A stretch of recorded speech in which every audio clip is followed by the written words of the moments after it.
Dalam nama Bapa dan Putra dan Roh Kudus. Amin. Allah Bapa yang Maha Kasih, kami bersyukur kepadamu atas penyertaan-Mu dalam hidup kami.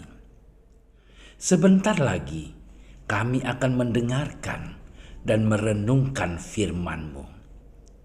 Berkatilah kami agar kami mampu memberikan hati dan pikiran kami untuk merasakan kehadiran-Mu dan sapaan-Mu lewat sabda dan renungan hari ini.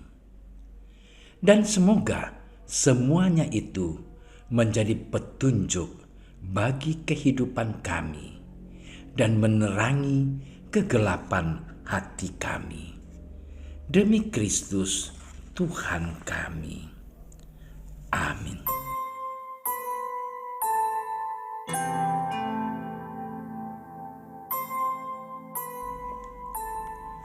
Sekali peristiwa, Yesus berkata kepada murid-muridnya, "Marilah kita bertolak ke seberang."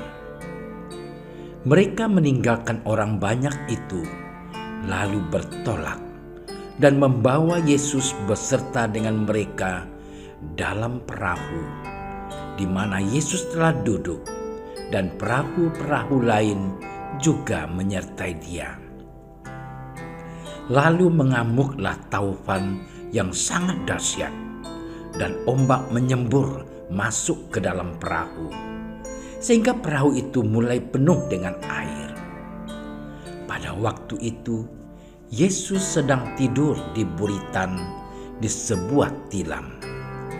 Maka murid-muridnya membangunkan Dia dan berkata kepadanya, "Guru, Engkau tidak peduli kalau kita binasa?" Ia pun bangun, menghardik angin itu, dan berkata kepada danau itu, "Diam, tenanglah." Lalu angin itu reda, dan danau itu menjadi teduh sekali. Lalu ia berkata kepada mereka, "Mengapa kamu begitu takut? Mengapa kamu tidak percaya?" Demikianlah Injil Tuhan.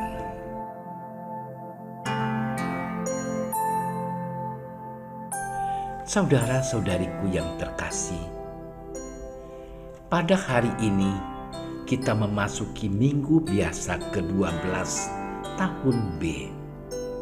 Sabda Tuhan yang diperdengarkan kepada kita pada kesempatan berrahmat ini memperlihatkan betapa besar kuasa Tuhan dalam setiap pergumulan dan perjalanan hidup kita.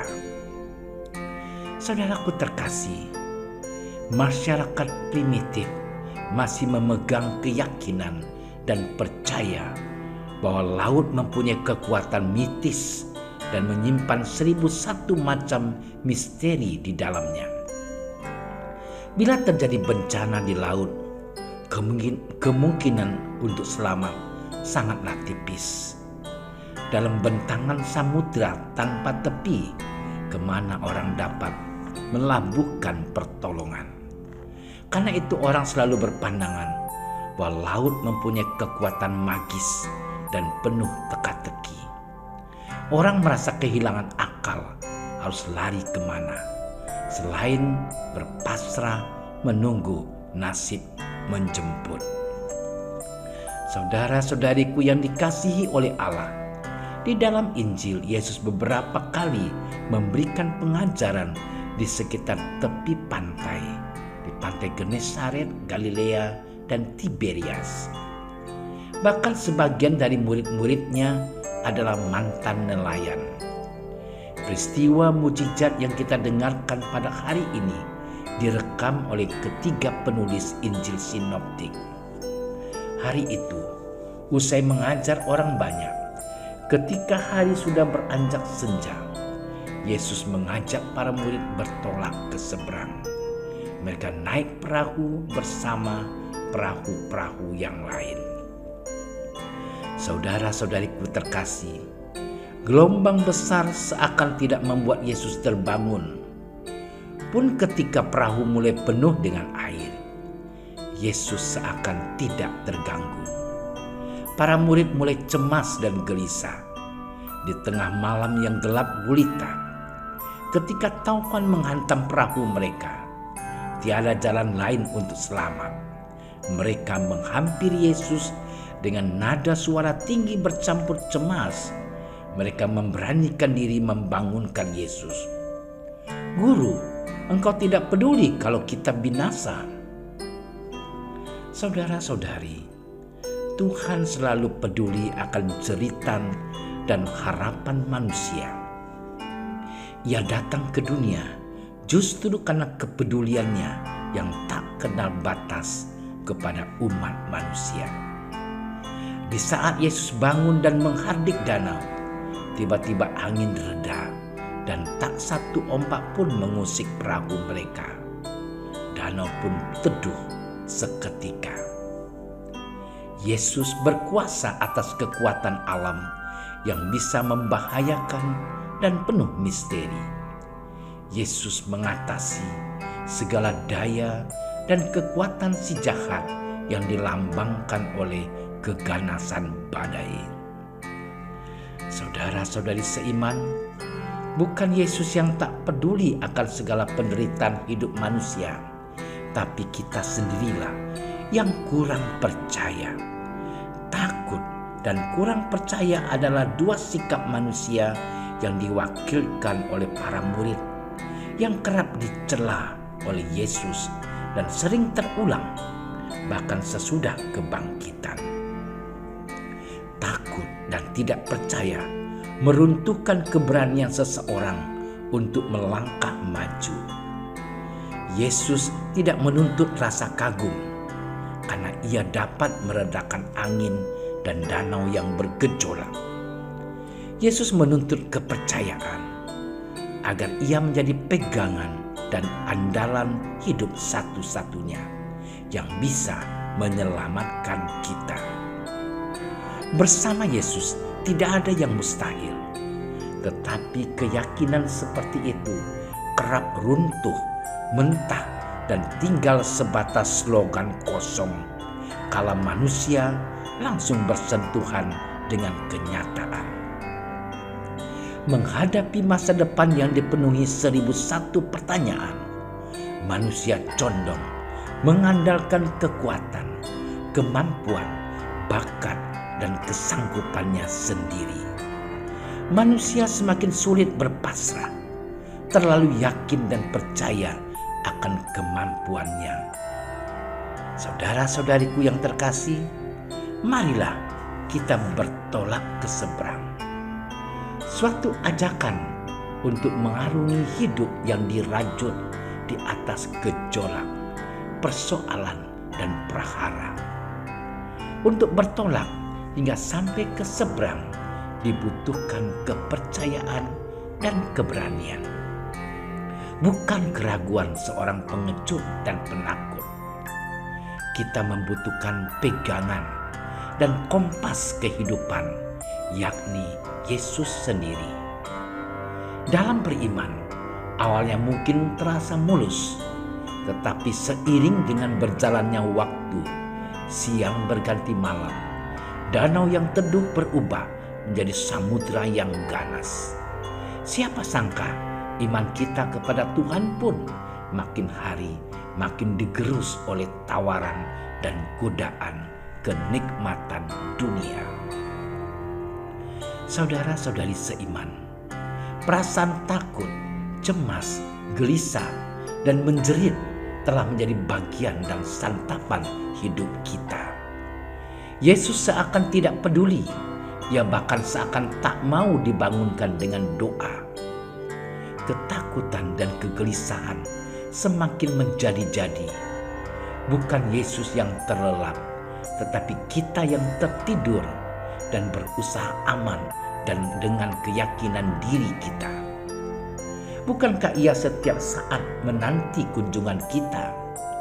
Yang sering terjadi ialah kita sibuk mengurus macam-macam tetek bengek dunia ini.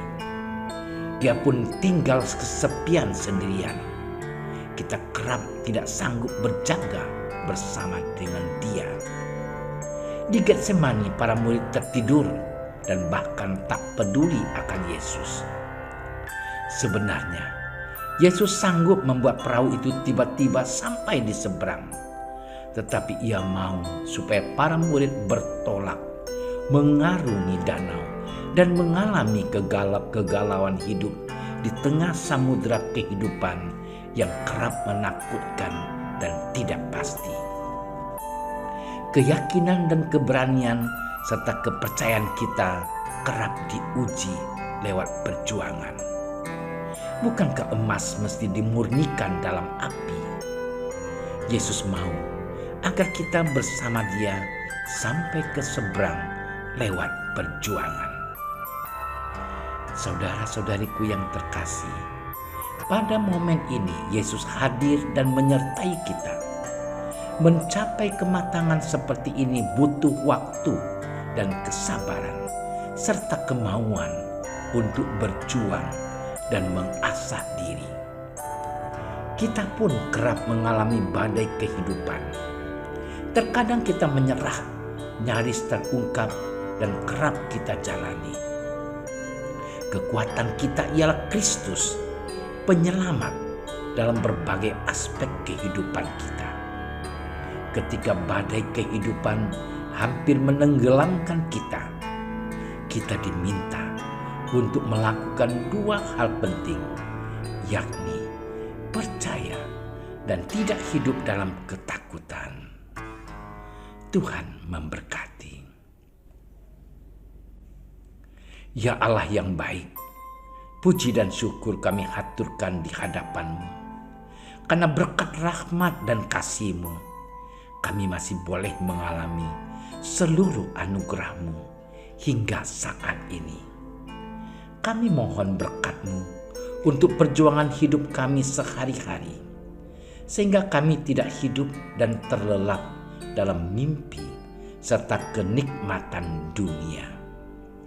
Engkau kami puji dan muliakan kini dan sepanjang masa.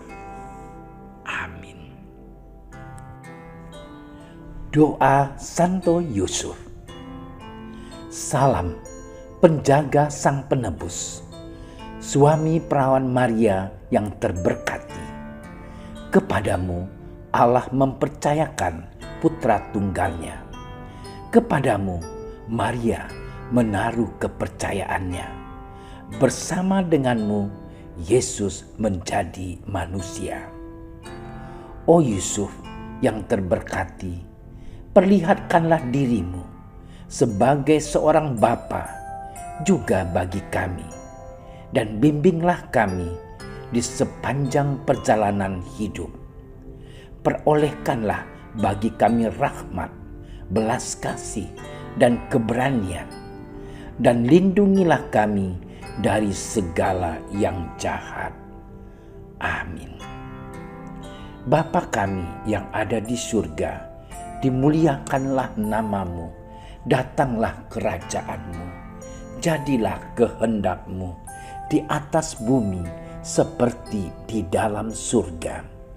Berilah kami rezeki pada hari ini, dan ampunilah kesalahan kami, seperti kami pun mengampuni yang bersalah kepada kami. Dan janganlah masukkan kami ke dalam percobaan, tetapi bebaskanlah kami dari yang jahat. Amin. Salam Maria, penuh rahmat, Tuhan sertamu. Terpujilah engkau di antara wanita, dan terpujilah buah tubuhmu Yesus. Santa Maria, Bunda Allah, doakanlah kami yang berdosa ini, sekarang dan waktu kami mati. Amin. Kemuliaan kepada Bapa dan Putra dan Roh Kudus, seperti pada permulaan, sekarang, selalu, dan sepanjang segala masa. Amin. Terima kasih sudah menyaksikan renungan hari ini. Jangan lupa like, subscribe, dan aktifkan tombol loncengnya agar Anda yang pertama mendapatkan notifikasi updatean renungan harian dari Komsos Keuskupan Padang. Dan bagikan ke sosial media agar saudara-saudara kita dapat mendengarkan dan merenungkan firman Tuhan.